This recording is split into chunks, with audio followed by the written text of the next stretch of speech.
اللہ اللہ اللہ بسم اللہ الرحمن الرحیم اللہ الصلاة والسلام علیک یا رسول اللہ۔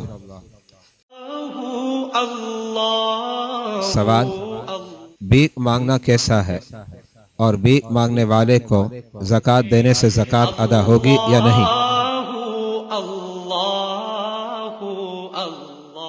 جواب: بھیک مانگنے والے تین طرح کے ہوتے ہیں۔ ایک تو وہ ہے جو مالدار یعنی صاحب نصاب ہوتے ہیں، انہیں بھیک مانگنا حرام، ایسے لوگوں کو زکوٰۃ دینے سے ادا نہ ہوگی۔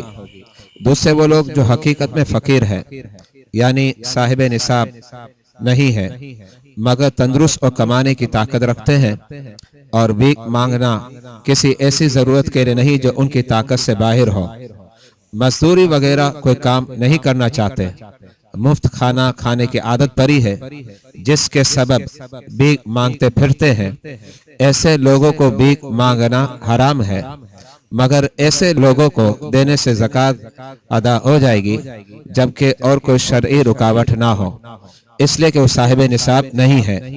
بھیک مانگنے والوں کی تیسری قسم جو مال نہ رکھتے ہوں اور نہ کمانے کی طاقت رکھتے ہیں یا اتنا کمانے کی طاقت نہیں رکھتے جتنی حاجت ہے، ایسے لوگوں کو اپنی حاجت پوری کرنے کے لیے سوال یعنی بھیک مانگنا جائز ہے، اور یہ لوگ زکوٰۃ کے بہترین مصرف ہے، انہیں دینا بہت بڑا اجر ہے۔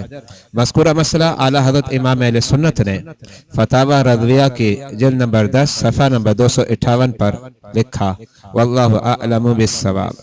اللہ اللہ اللہ اللہ اللہ